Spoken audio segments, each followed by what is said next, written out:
Muy buenos días, hermanos y hermanas. Es un gusto estar en nuestra iglesia y compartir este tiempo con ustedes, reflexionando juntos de la palabra del Señor. ¿Qué tal si oramos y le encomendamos este tiempo también al Señor? Señor, gracias por tu palabra, por la oportunidad, Señor, de abrirla y, Señor, de compartirla mutuamente. Señor, queremos pedirte que tu Espíritu Santo nos hable y, Señor, haga su obra en nosotros. Gracias, Señor, en el nombre de Jesús. Amén. Se cuenta una leyenda. Durante la era glaciar, muchos animales que no estaban preparados para enfrentar el frío polar, el frío glaciar, comenzaron a morir. Solo aquellos que podían juntar sus cuerpos uno al otro, eran los que comenzaron a sobrevivir, y entonces los demás animales, viendo que existía una posibilidad de supervivencia, cuanto más juntos estaban para darse calor mutuamente con sus cuerpos, todos los animales entonces comenzaron a unirse, a juntarse, a pasar las horas del día con mucho frío, con temperaturas muy bajas, bien juntitos para tratar de calentarse mutuamente. Sin embargo, los que tuvieron más problemas fueron los puercoespines. Debido precisamente a sus erizos, cuando trataban de juntarse era cuando se lastimaban. Y entonces la reacción natural, cuando más se juntaban, la reacción natural era entonces alejarse. Y así entonces los puercoespines comenzaron a morir de frío por la soledad, por estar entonces enfrentando el frío de manera individual.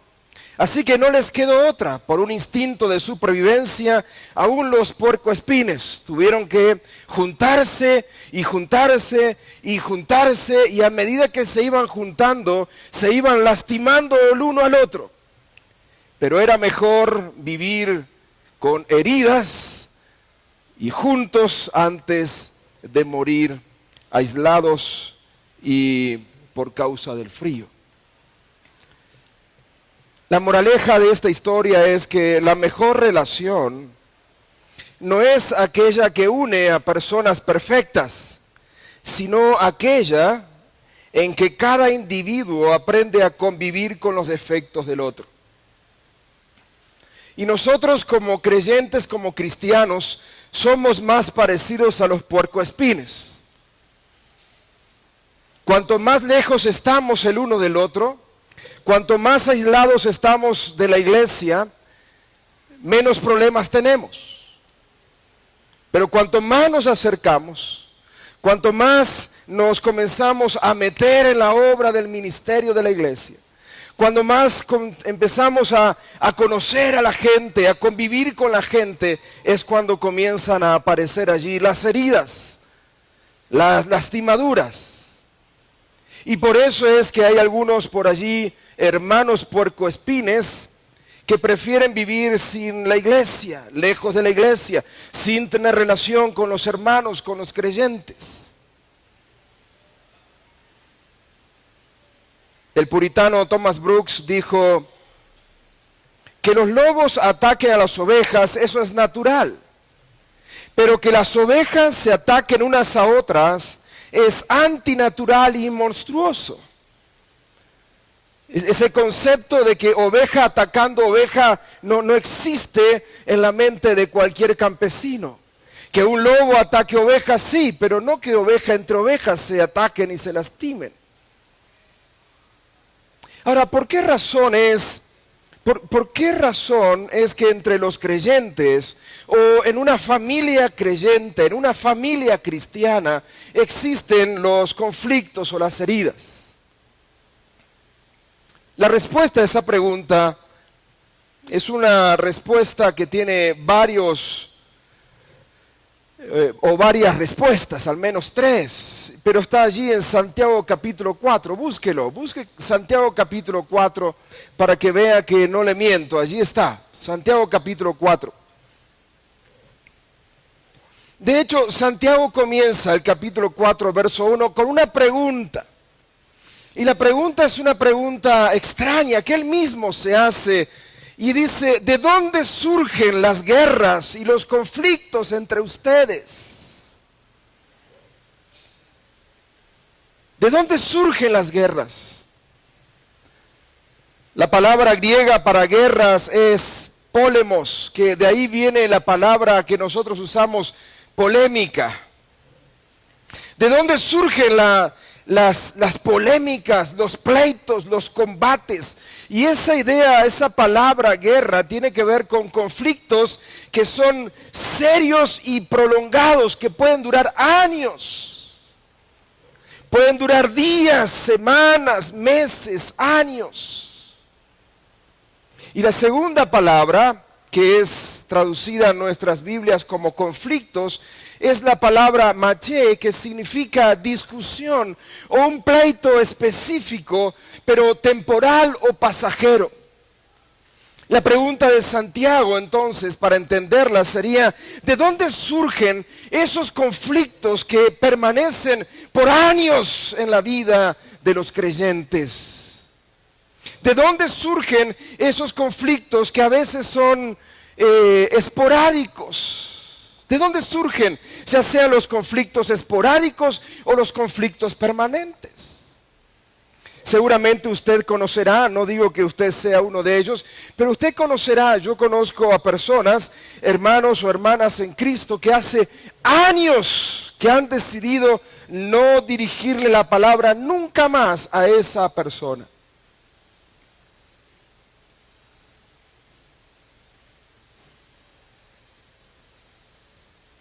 Si el hermano fulano de tal o la hermana fulana de tal se congrega en tal congregación, entonces yo no asisto a esa congregación. Porque no quiero encontrármelo, porque no quiero encontrármela. Claro, me ha herido, hay una herida, hay una lastimadura, pero es un conflicto que ha permanecido por largos años, a veces 5, 10, 15, 30 años. Padres que no le hablan a sus hijos, hijos que no le hablan a sus padres, hermanos carnales que no se hablan entre sí, ni hablar de la suegra. Conflictos, que pueden ser conflictos profundos y duraderos, pero también pueden ser conflictos esporádicos, momentáneos. Yo tuve un conflicto una vez con fulano de tal, pero ya lo arreglamos. Ahora, ¿de dónde surge ese conflicto? ¿De dónde? ¿Cuál es la fuente? La fuente de los conflictos, ya sea conflictos cortos o largos, o conflictos profundos o conflictos que están por encima, sobre la superficie. ¿Cuál es la fuente? Santiago lo responde en el verso 1. En primer lugar, dice él, que se debe a deseos incontrolados que están en lo más profundo de nuestro interior. Mire lo que dice, ¿acaso no surgen esos conflictos, esas guerras, no surgen de los malos deseos que combaten en su interior? Si el Señor nos permitiera tomar una radiografía de nuestro interior, no necesariamente de nuestros órganos naturales interiores, sino una radiografía de nuestras intenciones, veríamos allí precisamente viboritas, y algunas no viboritas, algunas víboras grandes, dentro nuestro, peleando, combatiendo entre sí. Son esos deseos, Santiago le llama esos malos deseos que están combatiendo unos con otros en el interior nuestro.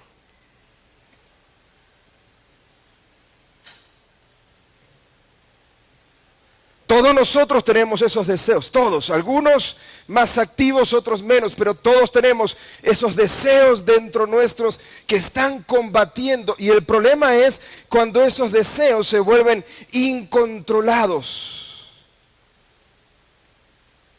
Es un deseo incontrolable. Es más fuerte que yo. Yo no quiero eso, pero termino haciéndolo. Yo no quiero hablar así, pero termino. Algunos se rinden. Algunos nos rendimos y decimos, yo soy así, el que me quiera así como soy. Y entonces bajo esa excusa le damos rienda suelta a todos nuestros deseos. Y nos volvemos personas hirientes.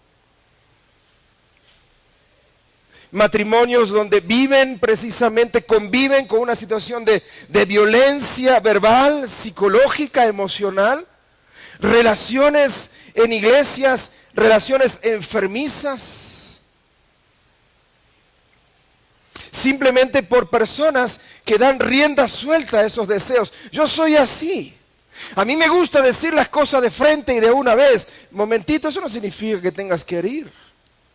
Tú puedes ser sincero, honesto, pero también lleno de amor.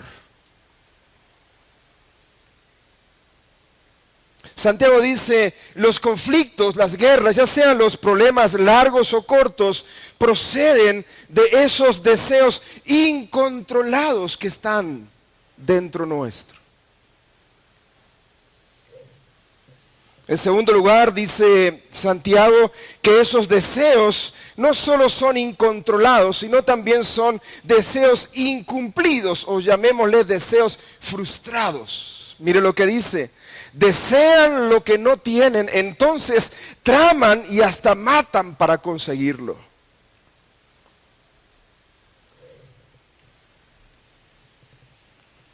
Envidian lo que otros tienen, pero no pueden obtenerlo. Por eso luchan y les hacen la guerra para quitárselo. Deseos frustrados, incumplidos. El deseo de tener algo, pero al no poder tenerlo, entonces estoy dispuesto aún a matar para conseguirlo. Envidiamos.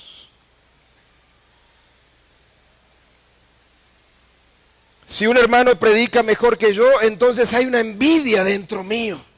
¿Cómo puede ser? No puede predicar mejor que yo. Por lo tanto, yo tengo que acusarlo de alguna manera para que esa persona entonces pierda su lugar de privilegio. Si un hermano canta mejor que yo, toca mejor que yo, o hace el ministerio mejor que yo, entonces los deseos internos que quiero yo ser como esa persona, pero no logro hacerlo. Esos deseos frustrados, esa frustración interna me lleva al punto a querer incluso estar dispuesto a matar a esa persona.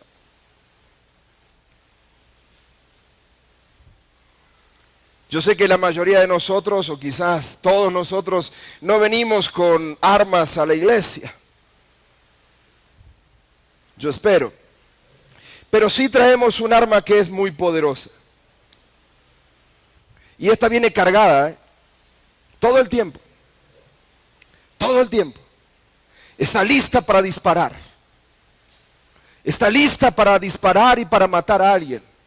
Está cargada las 24 horas. Es este pequeño elemento que está aquí, se llama lengua.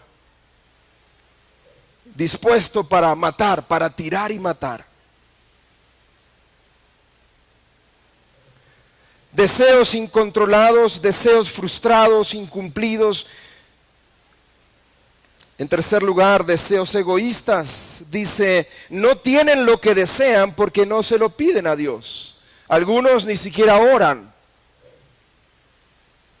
Se creen que son autosuficientes, no necesitan pedírselo a Dios. Otros oran, pero no lo reciben, dice Santiago, porque lo piden con malas intenciones. ¿Cuáles son las intenciones de esa oración incumplida que usted tiene delante del Señor? Y cuando revisamos las intenciones de esas oraciones que están sin responder, digo, sí, no son muy buenas intenciones esas. ¿Por qué quieres eso que estás pidiendo?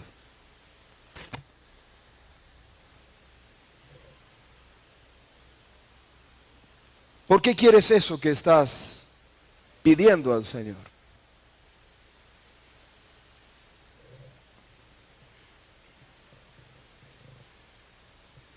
Desean solamente lo que les dará placer. Deseos incontrolados, deseos incumplidos, deseos egoístas. Todo eso está dentro nuestro, queridos hermanos. Todo eso está allí metido en el interior nuestro. Y por eso es que entonces en una relación interpersonal, en una familia, entre matrimonios, se dan los conflictos. A veces son conflictos momentáneos, otras veces son conflictos duraderos. Por esa razón, esos deseos que habitan en nosotros, que son incontrolados, que son deseos frustrados, que son deseos egoístas, se dan los problemas interpersonales en la iglesia misma. Allí están dentro nuestro peleando. Por fuera nos vemos bonitos. Podemos hasta explicar o buscar una excusa válida para decir, mi causa, la causa que yo estoy peleando es justa. La causa puede ser justa, pero la intención del corazón puede ser muy mala, muy dañina. La causa puede ser justa, pero la intención puede ser que no sea la mejor. Y cuando la intención o nuestros deseos entonces van más allá de la causa, entonces se transforma en un conflicto. Que puede ser un conflicto grave o un conflicto solamente temporal.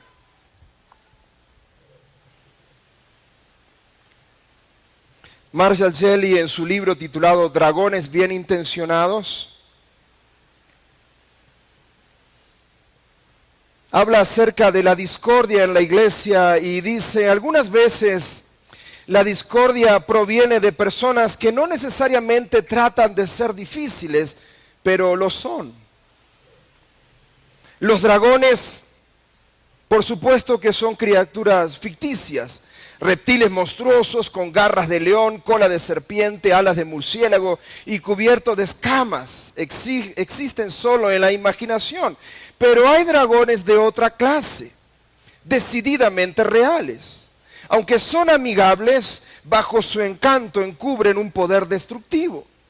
Dentro de la iglesia, con frecuencia son santos sinceros, bien intencionados, pero a su paso provocan úlceras, relaciones tensas y resentimientos. No se consideran a sí mismos gente difícil. No se sientan por la noche a pensar en formas de ser desagradables. A menudo son pilares de la comunidad, personalidades talentosas, fuertes, que merecen respeto, pero por alguna razón minan el ministerio de la iglesia. No son naturalmente rebeldes o patológicos. Son miembros leales de la iglesia, convencidos de que están sirviendo a Dios, pero terminan haciendo más daño que bien. Pueden volver locos a los pastores o hasta sacarlos de la iglesia. Algunos dragones son abiertamente críticos. Son los que lo acusan a uno de ser demasiado espiritual o no lo suficientemente espiritual. Demasiado dominante o demasiado indolente. Demasiado cerrado o demasiado abierto, demasiado organizado o demasiado desorganizado. Nada les cae bien.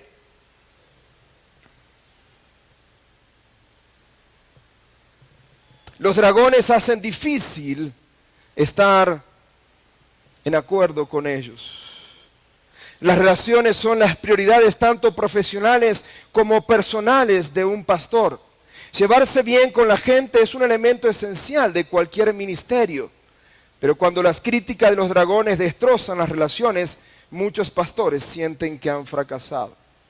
Los políticos están satisfechos con que 51% del público esté con ellos, o bueno, hoy en día con mucho menos. Los pastores, sin embargo, sienten un gran dolor cuando uno solo se les opone. Estos dragones se encuentran por doquier. Como un pastor veterano dijo, cualquiera que haya estado en el ministerio más de hora y media sabe de la ira de un dragón. O como lo escribe Harry Ironside, dice, donde quiera que hay luz, hay insectos molestos. Dragones bien intencionados.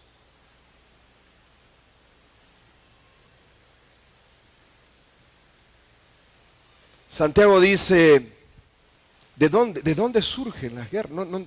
¿De dónde?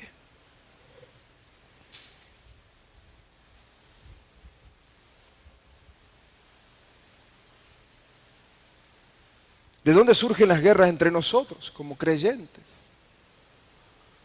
¿De dónde surgen las guerras entre un esposo y una esposa, cristianos los dos? ¿De dónde surgen los conflictos? ¿Pasajeros o por largo tiempo entre hermanos creyentes?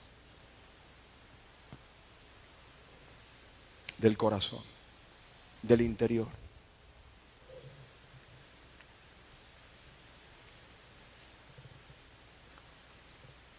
Acompáñame a mirar por el ojo de la cerradura de una iglesia muy especial, la iglesia de Filipos. Vaya ahí a la epístola de Filipos y ponga su ojo en la mirilla allí en el capítulo 4. La iglesia de Filipos es una iglesia muy especial. Fue fundada por el apóstol Pablo en su segundo viaje misionero. La historia de su fundación está redactada en Hechos capítulo 16, verso 11 al 40. Fue la primera iglesia establecida en el continente europeo y fue una de las pocas iglesias que, estando Pablo preso en Roma, le envía una ofrenda, un donativo al apóstol Pablo que está preso. Se lo envía con Epafrodito, un miembro de la iglesia de Filipos. Epafrodito lleva el donativo a la cárcel donde está el apóstol Pablo y de regreso, cuando vuelve a Filipos, Epafrodito trae esta epístola, la epístola que está en nuestras Biblias, que tiene el nombre de Filipenses. Y es una carta maravillosa, es una carta que nos levanta el ánimo a cualquiera que estamos pasando por situaciones difíciles, porque el apóstol Pablo, estando preso en una situación donde ninguno de nosotros podríamos haber escrito posiblemente algo como lo que escribe el apóstol Pablo, preso en la ténebre cárcel de Roma, que no se compara para nada con Santa Teresita. El apóstol Pablo escribe y les dice a los hermanos en el verso 4 del capítulo 4, le dice, estén siempre llenos de alegría en el Señor. ¿Cómo puede ser? Una persona que está presa siendo inocente, en una de las cárceles más tenebrosas de aquellos tiempos. Escribe a la iglesia de Filipo diciéndoles, hermanos, estén siempre alegres. Y otra vez lo repito, dice Pablo, alégrense, gócense en el Señor. Por lo tanto, yo no sé cuál es la situación o problema que nosotros estamos viviendo. Lo más seguro es que es mucho menor o es mucho menos que estar preso en la cárcel de Roma. Por lo tanto, el apóstol Pablo dice, hermanos, desde esta cárcel fría, tenebrosa, yo les escribo alentándoles y diciéndoles, gócense en el Señor. Pero los versos que precede a esta exhortación de llenarse de alegría, de estar lleno de gozo, es precisamente una de las situaciones difíciles que está enfrentando la iglesia de Filipos. La iglesia de Filipos no está enfrentando situaciones de herejía, no está enfrentando situaciones doctrinales difíciles. Por eso el apóstol Pablo les dice, les animo a que sigan firmes en el Señor Jesucristo, en quien han creído. Alégrense porque están en el verdadero Señor Jesucristo. Pero hay una situación que la iglesia de Filipos sí está viviendo, que es sumamente delicada. Mire lo que dice el verso 1, verso 2 y verso 3. Por lo tanto, queridos hermanos míos, a quienes amo y extraño mucho, ustedes que son mi alegría y mi corona, manténganse así firmes en el Señor. Pero mire el verso 2. Ahora les ruego a Evodia y a Síntique,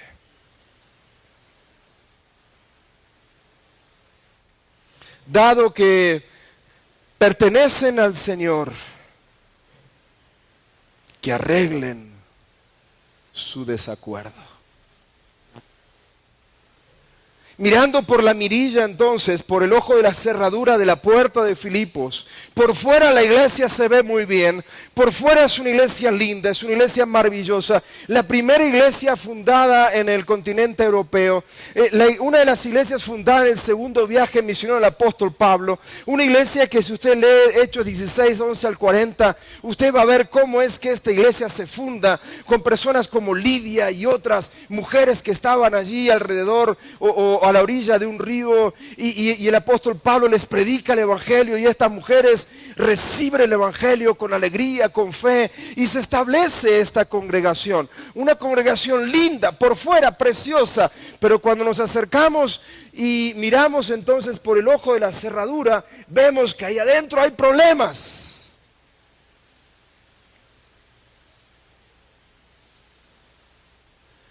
No es un problema de herejía, no es un problema de que se está predicando mal, no es un problema de que se están yendo por doctrinas incorrectas, no es un problema de que están tratando de abandonar a Cristo, no es un problema que están predicando un falso Cristo. El problema es que hay discúlpenme las hermanas, pero dos hermanas que según la descripción que hace el apóstol Pablo, son hermanas valiosísimas para la iglesia, que están en conflicto,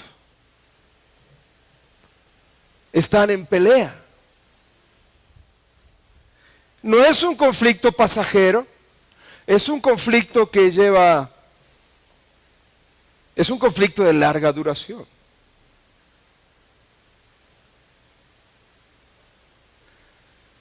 Nosotros diríamos, bueno, pero Carlos, sí es normal que eso pase. Pablo, pero es normal. ¿Acaso quién de nosotros no tiene problemas con otros? ¿O no ha tenido problemas con alguien?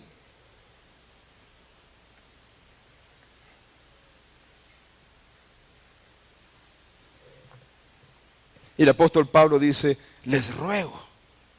No es un problema de menor importancia. Les ruego a Evodia y a Síntique. Miren, utilizando un juego de palabras, Evodia le podríamos llamar evade y Síntique sintoque. Ese es el gran problema. El problema cuando llegan los conflictos es enfrentarlos o no enfrentarlos, evadiendo los conflictos. O la otra es enfrentándolos sin tacto. Le dije lo que pensaba, heriste. ¿Tendrías que haber dicho eso? Posiblemente sí, pero con tacto.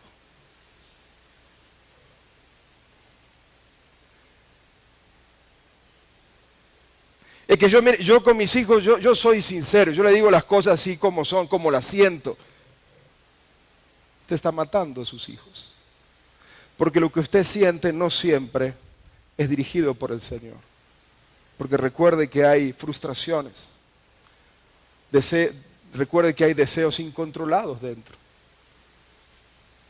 Y hay deseos egoístas.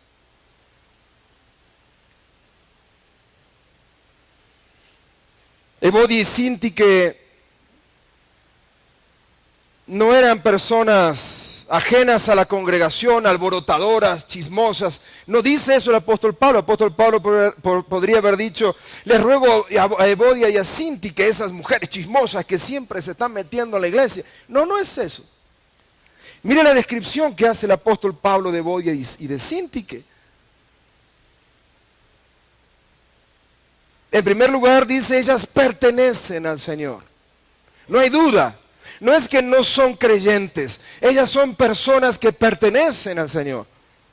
En segundo lugar, dice, son mujeres que trabajaron mucho a mi lado para dar a conocer a otros la buena noticia. Son mujeres que sirven en la iglesia, que han servido en la iglesia. Son predicadoras, son maestras de la palabra. Le han enseñado a muchos. Han trabajado conmigo incansablemente predicando la buena noticia en Filipos, en la región de Filipos. Son mujeres valiosísimas. Y no solo trabajaron conmigo, sino también con Clemente y mis demás colaboradores, cuyos nombres, incluyendo a Evodia y a Síntique, están escritos en el libro de la vida.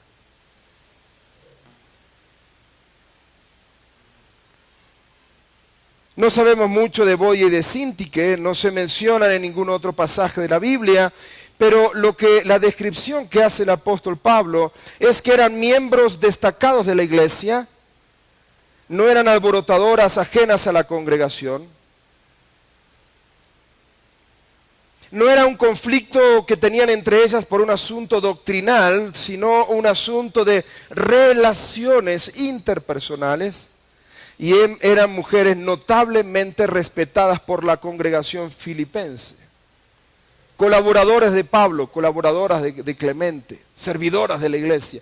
Y el problema es que si estas hermanas siguen peleando entre sí y no buscan un punto de acuerdo, pronto, dice el apóstol Pablo, esta iglesia se va a dividir. Porque Evodia va a buscar a sus seguidores o seguidoras y Síntique a sus seguidoras y seguidores. Y entonces va a llegar un momento en que la iglesia va a estar cargada de peleas, de rencores, de divisiones. Y ese es un serio problema para la iglesia, dice el apóstol Pablo. Por lo tanto, les ruego a Evodia y a Síntique que se pongan de acuerdo, que se junten, que busquen acuerdo.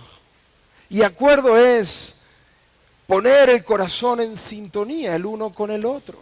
Busquen sintonía, busquen ponerse en contacto, acérquense lo más posible.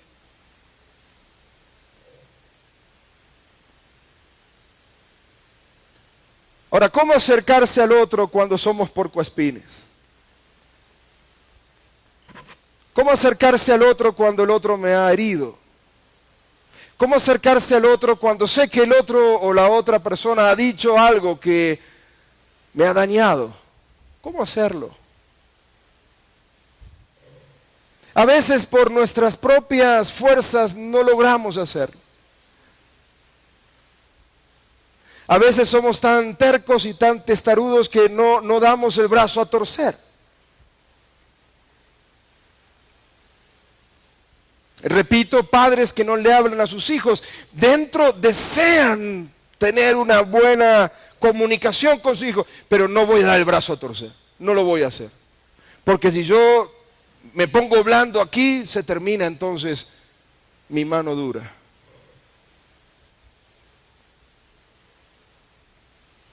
Dos hermanos peleando entre sí en la iglesia, ¿quién da el brazo a torcer? Yo no, que venga él a mí, yo no voy a ir. Yo no tengo la culpa. Yo no inicié el problema, que venga él a pedirme perdón. Que me llame él, que me escriba él. Y así pasamos con un conflicto que podría haber sido un conflicto pasajero años y años.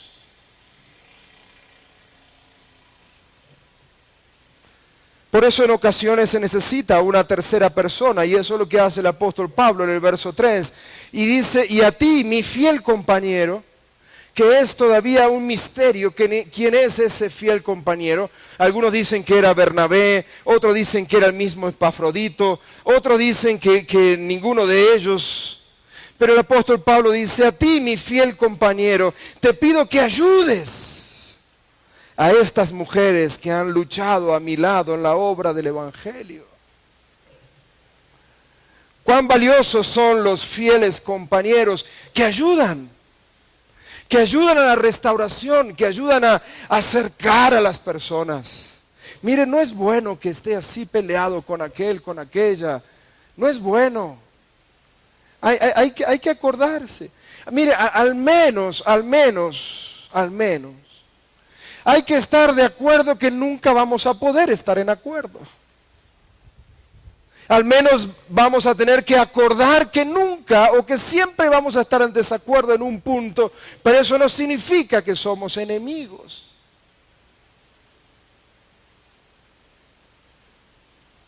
¿Qué pasa cuando dos esposos, esposo y esposa, se hieren por muchos años y llega el momento de la división, se dividen, se separan, viene el divorcio y son enemigos? Pero mire, habrá momentos donde habrá que volver a juntarse, porque va a llegar el cumpleaños de 15 de la nena.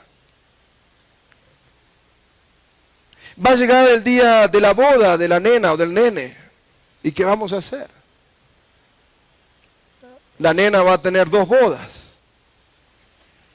La boda donde puede estar la mamá y la segunda boda donde puede estar el papá, porque entre ellos no pueden ni verse entre sí. Va a venir el momento de la operación, de la cirugía, de la apendicitis del nene o de la nena. Va a venir el momento de la graduación de la universidad. Va a venir el momento del primer día de trabajo. Va a venir momentos en la vida de nuestra familia donde más allá de que el matrimonio esté dividido o separado, vamos a tener que, al menos estamos de acuerdo que nunca vamos a estar en acuerdo. Pero eso no significa que seamos enemigos.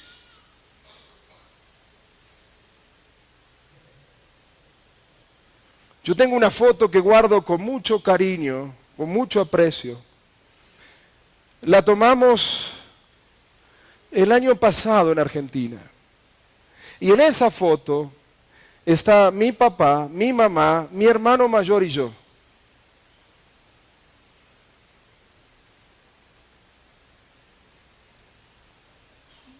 El más chico ahí tiene 43 años, soy yo, el año pasado.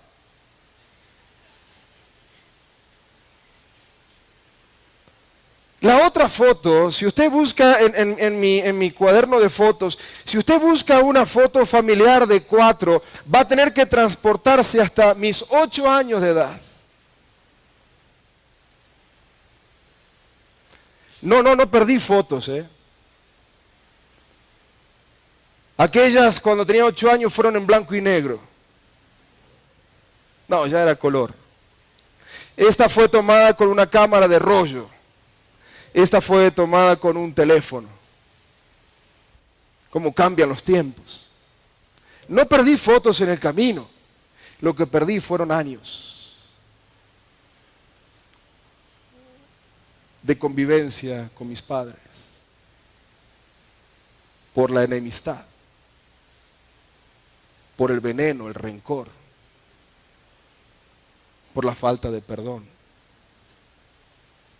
Por la falta de acuerdo, de que siempre vamos a estar en desacuerdo, pero tuvimos 2 hijos lindos, maravillosos, y el más pequeño, el más lindo de los 2.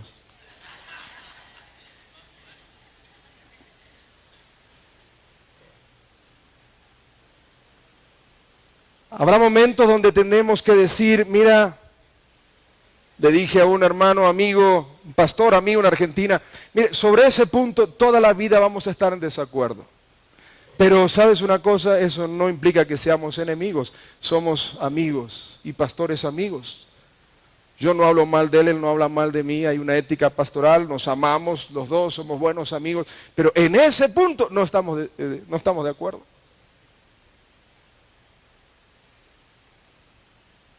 Si vos querés ser apóstol, sélo. A mí con ser pastor suficiente.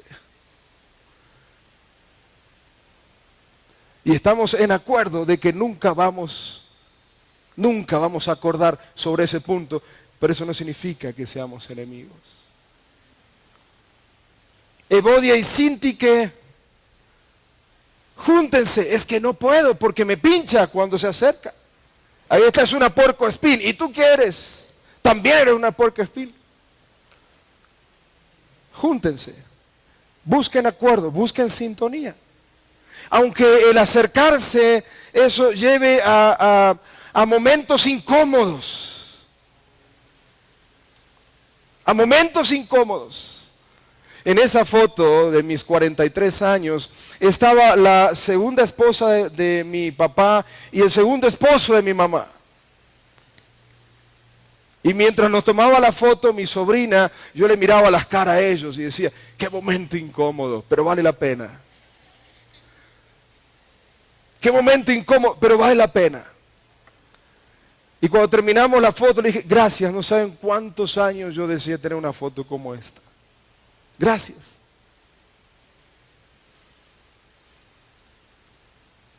Hay que entender que hay momentos aún entre creyentes, aún sirviendo al Señor, aún hermanos que sirven al Señor como Evodia y Cinti, que sirven al Señor, que son buenos sirviéndole al Señor, que son buenos predicando, enseñando, tocando instrumento, aconsejando, teniendo estudios en la casa. Son muy buenos hermanos, pero por esas situaciones que están en el interior, es muy incómodo juntarlo a los dos. Pero hay que hacerlo, vale la pena, aunque en el juntarnos eso signifique tener momentos de incomodidad.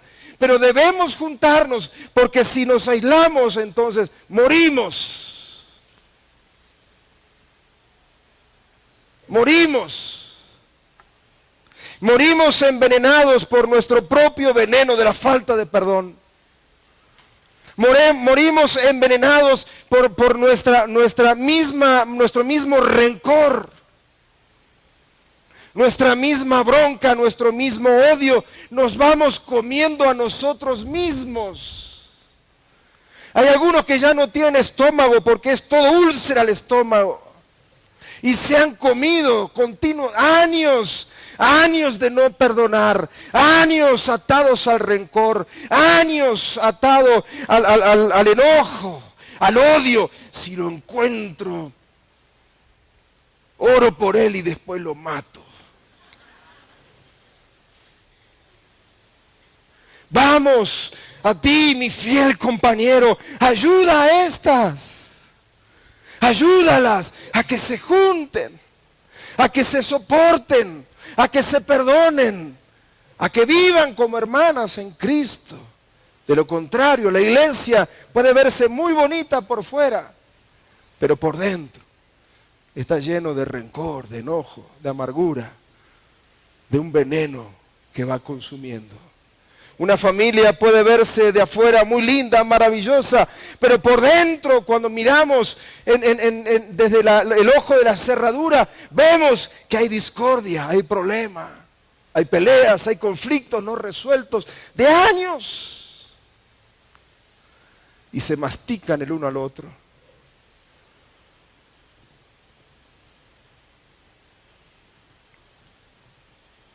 Evodia y Cinti, que dos mujeres, dos puercoespines, así como nosotros. Les dejo 5 enseñanzas finales. En primer lugar, los conflictos continuarán ocurriendo, queridos hermanos. Mientras hayan esos deseos dentro nuestro, y van a seguir habiendo conflictos.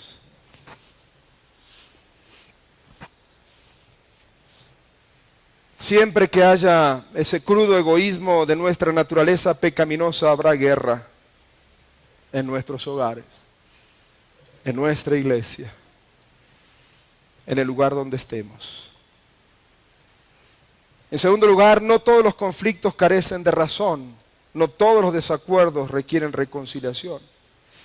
En algunos casos es correcto estar en desacuerdo, pero eso no significa que tengamos que ser enemigos. En tercer lugar, si el desacuerdo puede y debe resolverse, pero no se logra, la raíz del problema es la terquedad y el egoísmo. Podemos ser adultos en edad y en estatura, pero podemos ser espantosamente infantiles en nuestra actitud.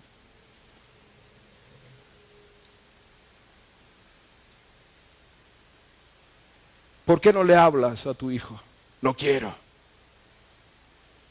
Haz un esfuerzo. ¿Por qué no le hablas a tu esposo? Es que no estoy de acuerdo con él, no estoy diciendo que acuerdes con él algo, pero habla con él. ¿Por qué no hablas con el hermano o la hermana fulana? Es que es difícil. ¿Por qué no lo haces? En cuarto lugar, si usted llegara a ser un compañero o el compañero que necesita asistir a la reconciliación, recuerda un triple objetivo en esto. La primera es que la meta es la restauración, no la disciplina. Restaurar. Si nosotros somos ese fiel compañero, nuestro trabajo va a ser restaurar a la persona, restaurar a las personas. En segundo lugar, la actitud correcta es la gracia, no la fuerza. Es posible que tengamos que esperar muchos años, de los 8 a los 43, para poder tener esa foto. Es probable. No es por la fuerza, es por gracia. En tercer lugar, recordemos que el terreno por el que debemos caminar es Cristo, porque Él nos enseña el camino de la restauración. Y en quinto lugar, no se olvide el extraño antídoto ante este veneno común, y es el perdón. Mire lo que dice Colosenses capítulo 3, dice: por lo tanto, como escogidos de Dios, santos y amados, revístanse de afecto entrañable y de bondad, humildad, amabilidad y paciencia, de modo que se toleren unos a otros. Tolerarnos. Y se perdonen si alguno tiene queja contra otro. La medida es esta, la que sigue: así como el Señor los perdonó, perdonen también ustedes. Alguien dijo, escuche esto: no existe familia perfecta, no tenemos padres perfectos, no somos perfectos, no nos casamos con una persona perfecta, ni tenemos hijos perfectos. ¿Puede decir amén usted? Tenemos quejas de unos a otros, nos decepcionamos los unos a los otros. Por lo tanto, no existe un matrimonio saludable ni familia saludable sin el ejercicio del perdón. El perdón es vital para nuestra salud emocional y sobrevivencia espiritual. Sin perdón, la familia se convierte en un escenario de conflictos y un bastión de agravios. Sin el perdón, la familia se enferma. El perdón es la esterilización del alma, la limpieza de la mente, la liberación del corazón. Quien no perdona no tiene paz del alma ni comunión con Dios. El dolor es un veneno que intoxica y mata. Quien no perdona enferma físicamente, emocionalmente y espiritualmente. Es por eso que la familia tiene que ser un lugar de vida y no de muerte. Territorio de curación y no de enfermedad. Etapa de perdón y no de culpa. El perdón trae alegría, donde un dolor produjo tristeza, y curación, donde el dolor ha causado enfermedad. ¿Necesitamos el perdón en nuestras relaciones interpersonales? Claro que sí. De lo contrario, nos vamos a comer los unos a los otros. Así que, como dice el apóstol Pablo en Colosenses, perdonemos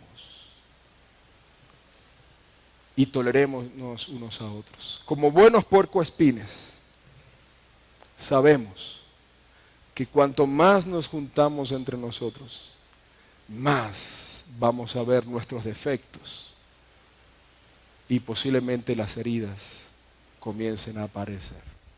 Pero si no nos juntamos, vamos a morir de frío. Amén. Vamos a orar en esta mañana.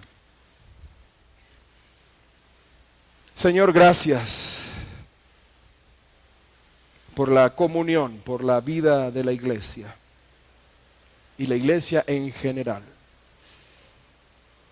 Tu familia, Señor, compuesta por personas como nosotros, pecadores, pecadoras, puercoespines, Señor. Ayúdanos a que podamos, Señor, acercarnos más, unirnos más. Yo te pido, Señor, por las familias, que en toda familia, Señor, al menos haya un fiel compañero que ayude a la restauración. Señor, que en cada grupo, en la iglesia, en cada ministerio, en la iglesia, haya fieles compañeros que ayuden a la restauración. Y te pido, Señor, por aquellos buenos hermanos,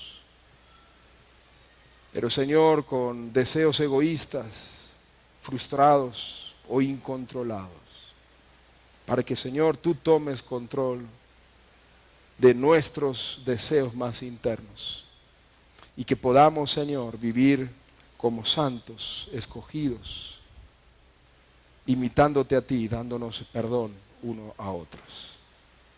Te ruego, Señor, por aquellas Evodia y Síntique, aquellos Evodio y Síntique que están atravesando conflictos, Señor, para que ellos puedan buscar cómo encontrarse, cómo ponerse de acuerdo y cómo vivir en paz, habiendo dado y habiendo recibido perdón, para la gloria de tu nombre, Señor, en el nombre de Jesús.